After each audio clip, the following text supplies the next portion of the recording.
भारत गौरव आचार्य श्री पुलक सागर जी गुरुदेव के प्रवचन और लेटेस्ट धार्मिक भजन व कार्यक्रम निशुल्क देखने व सुनने के लिए हमारे YouTube चैनल जीन शरणम मीडिया को आज ही सब्सक्राइब करें और सबसे पहले देखने के लिए बेल आइकन पर क्लिक जरूर करें। विचार करिए, हम जिन्हें नहीं जानते हैं वो हम पे जान लुटाते हैं। किसी सैनिक से कोई परिचित तो होता नहीं है। जो हमें नहीं जानते वो हम पे जान लुटाते हैं। इतना उमंग देश के प्रति, राष्ट्र के प्रति, क्या जैन, क्या हिंदू, क्या मुसलमान, क्या सिख। मान्यवर, मैं बहुत आनंदित हूं, आज बहुत खुश हूं, प्रसन्न चित्त हूं। कहीं भी चले जाना हमारे जैसा देश ना मिले। आज पूरा पंडाल तिरंगा में रंग गया है। मैं तो कहता हूं कि आज यदि पाकिस्तान छेड़े तो सैनिकों की जरूरत नहीं, बारामती निपटा दे। वो देशभक्ति का जज्बा जगा है। ये बात मैं जरूर कहूंगा कि अभी जो प्रस्तुतियां हुई, मेरी एक लोगों में पहचान है कि जब मैं बोलता हूं तो लोग संवेदनशील हो जाते हैं, आंखें भर आती हैं। आज पहली बार इन प्रस्तुतियों ने मेरी आंखें भरी है।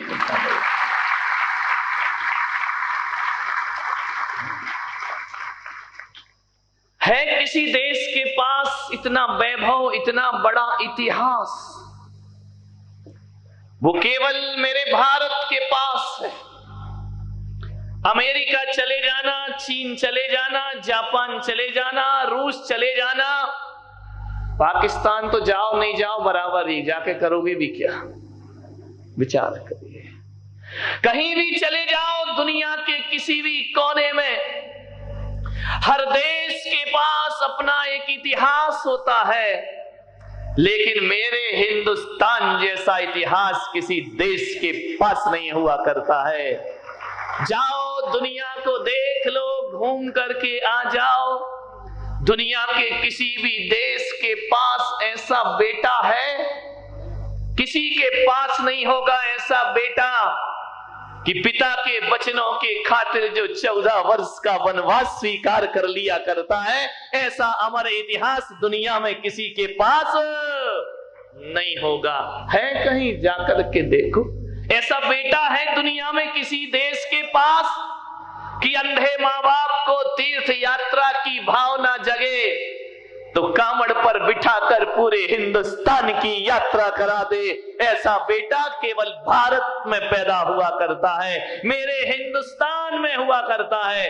होंगे ईंट पत्थरों के इतिहास सबके पास, मेरे भारत जैसा इतिहास दुनिया में किसी के पास नहीं होगा कि एक भाई यदि 14 वर्ष वनवास में रहता है तो दूसरा भाई महलों में भी वनवासी बनकर के अपना जीवन गुजार दिया करता। क्या अमर इतिहास है किसी देश के पास ऐसा, ऐसी स्वामी भक्ति किसी देश के पास है कि अपने स्वामी के, अपने राजाओं के, राजपुत्रों की जान बचाने के लिए मेरे राजस्थान की पन्ना धाय अपने बेटे को कुर्बान कर दिया करती है कोई ऐसी? ध्यान रखिए, कहीं नहीं मिलेगा ये अमर इतिहास, केवल हिंदुस्तान में मिलता है। और मेरे पिता का माथा किसी के सामने ना झुके, इतना शौर्य वाली कोई बेटी धरती पर है तो मेरे हिंदुस्तान में है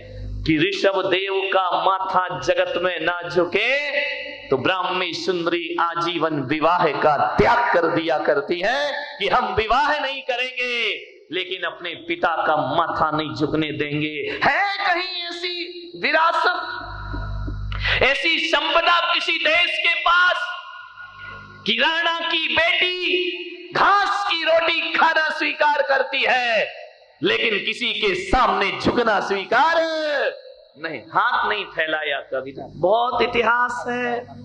यदि इतिहास के पन्ने पलटने बैठूं तो 71वीं की आजादी 72वीं आजादी हो जाएगी और भारत का इतिहास का गुणगान नहीं हो पाए। बहुत अमर इतिहास है मेरे देश के पास। मेरे हम वो देश के लोग जिसने कभी किसी की जमीन पर बुरी निगाह नहीं डाली, पड़ोसियों की तरह। क्या है, पड़ोसी के हाल बड़े गड़बड़ है, मांगती रहता है, कश्मीर दे दो, कश्मीर दे दो, कश्मीर दे। अरे ऐसे मांग रहे, कश्मीर कोई प्लास्टिक का खिलौना है जो तुमको उठा के देते हैं? विचार कर, कश्मीर दे दो। मुझे तो समझ नहीं आता है, अमेरिका से कहता है पैसे दे दो, पैसे दे दो, जापान से कहता हथियार दे दो, हथियार दे दो, भारत से कहता है कश्मीर दे दो, कश्मीर दे दो। मुझे यार ऐसा लगता है कि पाकिस्तान जब हर किसी से मांगते ही रहता है तो फिर अपने झंडे पे चांद सितारे क्यों बनाए, कटोरे का निशान बना दे, सारी दुनिया तुझे दे देगी। मांगना, दे तो कुछ नहीं सकता, ये दे दो, वो दे दो, खुद से कुछ कमाया नहीं जाता है, दूसरों के स्वर्ग पे निगाह रखा करते हैं। ध्यान रखिए, विचार करना है आपको, कैसे दे दे कश्मीर। आज ये पुलक सागर नहीं बोल रहा है, ध्यान रख। आज मैं कोई संत की हैसियत से प्रवचन नहीं कर रहा हूं, इस देश का संत हूं, इस देश में रहता हूं, तो राष्ट्र के प्रति भी मेरी कोई भक्ति और दायित्व हुआ करता है। ध्यान रखिए। एक पत्रकार ने मुझसे पूछा कि राष्ट्र बड़ा होता है, धर्म बड़ा होता है या समाज बड़ी होती है? मैंने कहा दुनिया की परिभाषा कुछ भी हो, लेकिन पुलक सागर कहता है कि यदि मेरे लिए व्यक्तिगत पूछा जाए तो ना धर्म बड़ा होता है ना समाज बड़ी होती है, सबसे बड़ा होता है तो राष्ट्र हुआ करता है। क्योंकि राष्ट्र सुरक्षित है तो धर्म सुरक्षित है, और धर्म सुरक्षित है तो समाज। राष्ट्र भक्ति से बड़ा और कोई चीज नहीं हुआ करती, सबसे बड़ी देशभक्ति हुआ करती है। मान्यवर, राष्ट्र से बड़ा क्या होगा? तो मैं आज राष्ट्र के लिए बोलूंगा, देश के लिए बोलूंगा। आज मैं धार्मिक नहीं, मेरे हृदय में देशभक्ति का जज्बा जागृत है। ध्यान रखिए। कश्मीर दे दो, कश्मीर दे दो। अरे कश्मीर भारत की तकदीर है भाई, ध्यान रखना, कश्मीर भारत की तकदीर है। और जरा उनसे पूछो, पाक के नापाक लोगों से, कि कोई अपनी तकदीर किसी को दे सकता है क्या? बताइए, कोई अपनी तकदीर किसी को नहीं दे सकता है। मान्यवर, भारत वो देश है जो किसी के जमीन के टुकड़ों पर अपनी निगाह नहीं डालता है। हरे पाकिस्तान वालों से कहना, तुम्हारे पास तो रहने के लिए जमीन भी नहीं थी, खाने के लिए रुपए नहीं थे, मेरे भारत ने तुम्हें रुपए दिए हैं खाने के लिए, घर बसाने के लिए जमीन। तुम्हारा है क्या? जो है वो हमारा है। ध्यान रखिए, विचार करना है आपको। चाइना अभी चिल्ला रहा है, मुझे समझ नहीं आता है। लोगों ने कहा कि चाइना के सामान का बहिष्कार करो, चाइना से जो भी आ रहा है उसे बहिष्कार करो, कोई मत खरीदो, अपने देश के प्रति गर्व करो। बहिष्कार करना चाहिए, मैं भी समर्थन में नहीं हूं, बहिष्कार करो वहां के सामान का। लेकिन मैं थोड़ा सा नेताओं से पूछना चाहता हूं, जनता से तो बहिष्कार कराते हो, फिर उनका माल भारत में मंगाते क्यों हो? यदि मंगाना बंद कर दो तो जनता को बहिष्कार करने की कोई जरूरत नहीं। मेरा देश वो देश जिसने किसी की जमीन पर निगाह नहीं डाली। हम तो वो लोग हैं, यदि लड़ते हैं तो जमीन के टुकड़ों के लिए नहीं लड़ते, अपनी आन बान और शान के स्वाभिमान के लिए भारत युद्ध किया करता है। मैं आपसे इतना ही निवेदन करना चाह रहा हूं, प्रधानमंत्री लाल बहादुर शास्त्री जिन्होंने पाकिस्तान जीता, श्रीमती इंदिरा गांधी जिन्होंने बांग्लादेश जीता, श्री रामचंद्र जिन्होंने लंका जीती, कृष्ण ने मथुरा जीती। ध्यान रखिए, इतिहास पर दृष्टि डालिए। कृष्ण ने मथुरा जीती, राम ने लंका जीती। लेकिन ये लंका जीती, मथुरा जीती तो इसलिए नहीं जीती कि हमें उनकी कुर्सियां चाहिए थी। राम ने लंका जीती और विभीषण को वापस लौटा दी। कृष्ण ने मथुरा का राज्य कंस से जीता और वापस लौटा दिया। इंदिरा गांधी ने बांग्लादेश जीता और बांग्लादेशियों को वापस दे दिया। और लाल बहादुर शास्त्री ने पाकिस्तान जीता और भीख में उनका पाकिस्तान उन्हें वापस जीतना और लौटाना। बाहुबली ने भरत चक्रवर्ती का राज्य जीता और भरत को वापस लौटा दिया। हम तो वो लोग हैं जो जीतते हैं और जीतने के बाद उनकी धरती उनको वापस लौटा दिया करते हैं। ध्यान रखिए, बहुत कुछ है भारत के पास। शौर्य है, भारत के पास स्वाभिमान है, भारत के पास गर्व है, अपने आप अपने इतिहास पर गर्व है। मान्य ये मत सोचना कि भारत की पहचान लाल किला है। ये भी मत सोचना कि भारत की पहचान ताजमहल है या कुतुब मीनार भारत की पहचान है, अजंता एलोरा की गुफाएं भारत की पहचान है। नहीं भाई, यदि ये भारत की पहचान हो जाएंगे तो मेरा देश तो पत्थरों का देश हो जाएगा। मेरे देश की पहचान ताजमहल, लाल किला, कुतुब मीनार ही नहीं, मेरे देश की पहचान तो उसकी संस्कृति और सभ्यता हुआ करती है। और वो संस्कृति यदि कोई है तो जियो और जीने दो की संस्कृति हमारे देश की असली पहचान। वसुधैव कुटुंबकम, सारा विश्व हमारा परिवार है, ये हमारे देश की असली पहचान हुआ करती है। अमेरिका के एक संपादक ने 3 प्रश्न किए भारत से, उसके उत्तर आज 70 वर्ष हो गए, आज तक मिल नहीं पाए। मैं आपसे करता हूं वो प्रश्न। अमेरिका के एक संपादक ने भारत के सांसद से पूछा, सन 1958 में उसने पहला प्रश्न पूछा कि आपके देश का नाम क्या है। मैं आपसे पूछता हूं, बताइए, इतने बच्चे बैठे हैं, हमारे देश का नाम क्या है? नहीं मालूम? बोलो, क्या नाम? गर्व से बोलो जरा, हमारे देश का नाम क्या है? तो मैं आपसे पूछता हूं, फिर इंडिया नाम कैसे हो गया? ध्यान रखिए, मेरे देश का नाम तो भारत है ना, इंडिया नाम कैसे हो गया? इतनी नौजवान पीढ़ी बैठी है, मैं आपसे निवेदन करना चाहता हूं कि आज यहां से संकल्प लेना कि हम अपने देश को कभी इंडिया कह करके नहीं बुलाएंगे। मेरा देश भारत है, मेरा देश भारत है, ये इंडिया नहीं हो सकता है।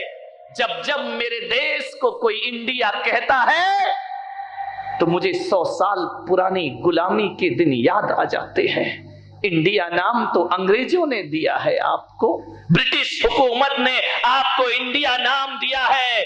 अरे जब जब इंडिया कहोगे तो हमें गुलामी के दिन याद आएंगे, तो जब जब भारत कहोगे तो ऋषभ पुत्र भरत चक्रवर्ती याद आ जाएंगे, राम भ्रात भरत याद आएंगे, शकुंतला पुत्र भरत की याद। भारत संस्कृति है, भारत कहकर बुलाए, इसे इंडिया बिल्कुल ना कहें। ये गुलामी की भाषा, ये गाली है हमारे देश पर बहुत बड़ी। भारत बोलो। आज मैं वहां बैठा हूं बारामती में, इसलिए ज्यादा प्रसन्न हूं कि 71वीं आजादी का वर्ष मनाने का अवसर मिला है। जापान एक राष्ट्र है, अमेरिका एक राष्ट्र है, चाइना एक राष्ट्र है, रूस एक राष्ट्र है, और पड़ोस का तो नाम लेना ही बेकार है, ध्यान रखना। रूस एक राष्ट्र है, अमेरिका एक राष्ट्र है, जापान एक राष्ट्र है और भारत भी एक। लेकिन इन राष्ट्रों में मेरा राष्ट्र थोड़ा अलग है, ध्यान रखना। सब दुनिया में राष्ट्र मिल जाएंगे, लेकिन मेरा भारत ऐसा है जो राष्ट्र भी है और राष्ट्र में महाराष्ट्र भी है, और महाराष्ट्र में सौराष्ट्र भी, सौराष्ट्र इसी देश में, महाराष्ट्र, राष्ट्रों में भी महाराष्ट्र। बोलो ना जय महाराष्ट्र। ध्यान रखिए, ऐसा किसी देश में नहीं हुआ कि राष्ट्र में महाराष्ट्र हो, महाराष्ट्र में सौराष्ट्र हो। गुजरात चले जाओ सौराष्ट्र मिल जाएगा। ऐसा देश तो दुनिया में केवल भारत हुआ करता है। मैं आपसे निवेदन करता हूं, पैसा आपके पास हो जाए, दुनिया भर के देश घूम के आ जाना, और जब पूरी दुनिया को घूम कर आ जाओगे और दिल्ली के एयरपोर्ट पर उतरोगे और सारी दुनिया में जो देखा है उन्हें थोड़ा सा याद करोगे, तो मैं विश्वास दिलाता हूं तुम्हारे मुंह से एक ही शब्द निकलेगा, सारे जहां से अच्छा हिंदुस्तान। भारत से अच्छा कोई देश नहीं, इससे अच्छा। कितने दिन रहोगे अमेरिका? 8-10 दिन बाद कहोगे चलो घर वापस चलते। चाइना कितने दिन रहोगे? रूस कितने दिन रहोगे? ध्यान रखिए, अपना वतन, अपना देश, इससे अच्छा दुनिया में कोई दूसरा देश, कैसा देश है। अमेरिका का नक्शा देख लो, आड़ा टेढ़ा जैसे अपने यहां शकरकंदी होती है। चाइना का देख लो, विचार करिए। और एक का तो देखो ही मत, कोई काम का नहीं। विचार कर, कहीं का भी नक्शा उठा करके देख लेना और मेरे भारत का नक्शा देख लो। ये भारत माता यहां पर खड़ी हुई है, ध्यान रखिए। इसका नक्शा देखना, ऐसा लगता है ये कोई जमीन का टुकड़ा नहीं, बल्कि कोई जीती जागती आत्मा खड़ी है, वो हिंदुस्तान हुआ करता है। देखिए भारत के ऊपर देखिए कश्मीर बैठा हुआ है, हिमालय जिसका शिखर मुकुट बना हुआ है। ध्यान रखना, ये पंजाब और सिंध, ध्यान रखना, ये इसकी बाजू की दो मजबूत भुजाएं हुआ करती है। पूर्वी घाट, पश्चिमी घाट, इसकी जंघाएं हुआ करती हैं। विचार करिए, नर्मदा इसकी करधनी हुआ करती है। विचार देखना आप नक्शे को, नर्मदा करधनी के समान है। पैर ऐसे हैं जो कन्याकुमारी तक पहुंचा करते हैं। कन्याकुमारी में चरण है, और एक बात याद रखना, उन चरणों को कोई पखारता है तो हिंद महासागर इस भारत के चरण पखारा करता है। जान, ये जीता जागता राष्ट्र पुरुष है भारत देश। ध्यान रखिए, मानने हुआ सोचना है आपको, ऐसा नक्शा तो दुनिया में किसी के पास ना होगा। एक आदमी ने, एक स्कूल में एक टीचर ने एक भारत का नक्शा फाड़ दिया। उसने बच्चों से कहा कि कोई है जो इसे जोड़ सके। बच्चों ने कहा ये तो फट गया, कैसे जोड़ेंगे? एक बच्चा था जिसने जोड़ दिया। उसने कहा मैं जोड़ सकता हूं। 1 मिनट नहीं लगे वो भारत का नक्शा जोड़ दिया। उस बच्चे से पूछा कि तुमने ये कैसे कर दिया? बोले मुझे नहीं मालूम कि भारत का नक्शा कैसा है, मैंने तो एक पुरुष का चित्र बना दिया, पलट के देखा तो वो भारत का नक्शा बन गया। यहां आदमी से आदमी को जोड़ दो तो हिंदुस्तान बन जाया करता है। ध्यान रखिए, उस संपादक ने पूछा कि आपके देश का नाम क्या है? मेरे देश का नाम तो भारत है। तो फिर इसे इंडिया कह के क्यों बुलाया जाता है? 70 साल के बाद भी हम गुलामी नहीं छोड़ पाए। आज भी गुलामी की आदत पड़ी हुई है, भाषा की गुलामी, विचारों की गुलामी। दूसरा प्रश्न उसने पूछा कि आपके देश की कोई भाषा है या नहीं है? कौन सी भाषा अपने देश की? बोलो, ऐसे डर डर के बोल रहे हो। कौन सी भाषा है? तुम तो बोलो देवियो, मेरे देश की भाषा हिंदी है। तो संपादक ने पूछा कि फिर आपके यहां अंग्रेजी में काम क्यों होते हैं, इंग्लिश में काम क्यों होते हैं? जब आपकी राष्ट्रभाषा हिंदी है तो हिंदी में ही सब काम होना चाहिए। आप हिंदी दिवस क्यों मनाते? बड़ा दुख होता है मुझे, इस देश में एक दिन हिंदी दिवस मनाया जाता है।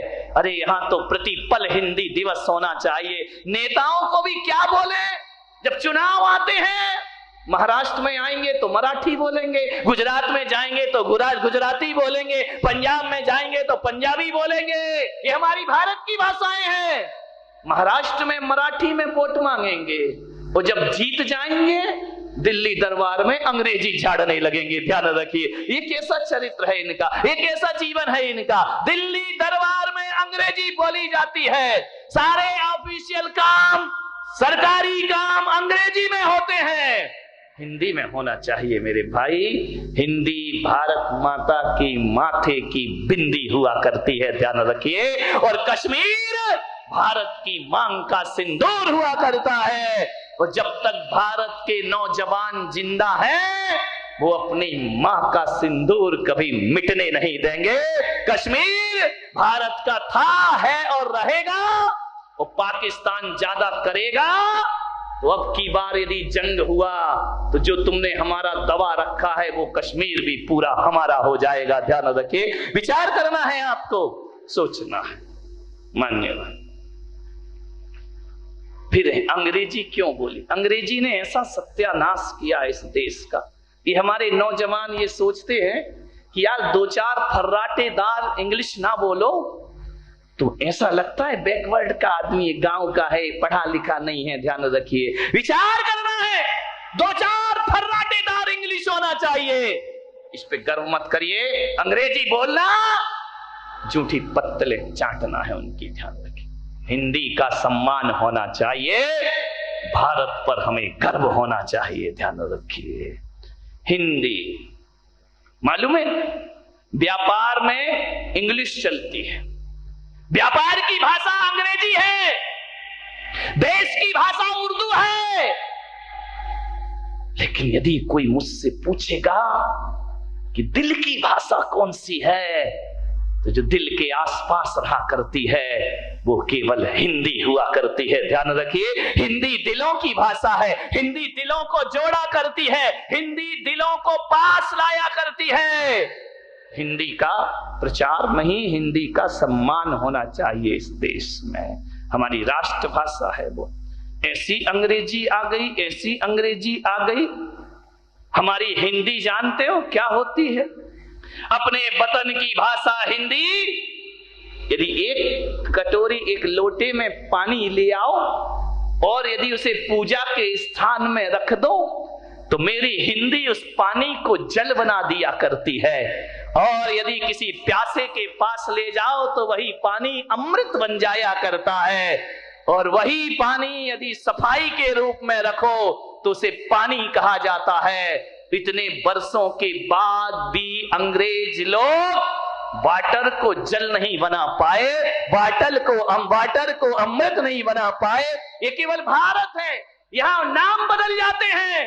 पूजा में जल चढ़ता है, प्यास में पानी का उपयोग हुआ करता है। मान्यवर, ऐसी हमारी देश दिलों की भाषा हिंदी है।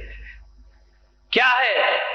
अंग्रेजी जब से आई है ऐसा अंकल आया कि मामा भी गायब, चाचा भी गायब, फूफा भी गायब, मौसा भी, जो देखो वो अंकल, पड़ोस का है तो अंकल। ये ऐसा अंकल आया, फिर अंकल चिप्स आ गया। ध्यान रखिए, विचार करिए, सारे रिश्ते छिन गए, कोई रिश्ता ही नहीं बचा। जो भी दिखा आंटी, अंकल, आंटी, इनमें कौन सा संबंध दिखता है? अपने हैं तो अंकल, पड़ोसी हैं तो अंकल, पहचान के हैं तो अंकल, विदेश का है तो अंकल। अरे मामा कहो तो मधुरता टपका करती है, मौसा कहो तो आत्मीयता बना करती है, चाचा कहो तो चाचा नेहरू याद आ जाया करते। विचार करिए, शब्दों पे ध्यान दीजिए, सब कुछ छिन गया। ये जो अंग्रेजी में हमारी पीढ़ी भाग रही है, जो देखो English medium, English medium, English medium, पागल हुए। मैंने सोचा यार ये अंग्रेजी ऐसी छाती पर चढ़ी है भारत के कि आज भी इसने देश को गुलाम बना रखा है। ऐसी अंग्रेजियत, ऐसी इंग्लिश। जरा देखना भारत और अंग्रेजी की दशा क्या है। एक बात बताओ, आप स्कूल गए, हिंदी तो पढ़ी होगी थोड़ी बहुत? नहीं पढ़ी? पहली दूसरी क्लास पढ़ी है ना? वर्णमाला पढ़ी होगी, ए अनार का, ई इमली का पढ़ा है, इससे ही तो सीखी जाती है। ध्यान रखना, जब हिंदी पढ़ी जाती है तो आ से अनार, आ से शुरू होती है और ज्ञा से समाप्त होती, ज्ञा से ज्ञानी, आ से अनार से शुरू होती है और ज्ञानी बनाकर छोड़ती है। और अंग्रेजी की वर्णमाला पढ़ो, ए फॉर एप्पल, एप्पल से शुरू होती है, जेड फॉर जेब्रा पे समाप्त होती है। मेरे भारत की भाषा ज्ञानी बनाती है और अंग्रेजी जेब्रा यानी अंग्रेजी गधा बना करके छोड़ा करती है। विचार करिए, सोच रहा, अंग्रेजी गधा, जेब्रा कौन होता है? देसी गधा हो तो भी चल जाए मेरे भाई, अंग्रेजी गधा आ गया है। A for Apple, Z for zebra, zebra यानी इंग्लिश गधा, गधा बना के छोड़ेगी अंग्रेजी। ध्यान रखना, ज्ञानी बनना है तो हिंदी में आना ही पड़ेगा, हिंदी ज्ञानी बनाती है। विचार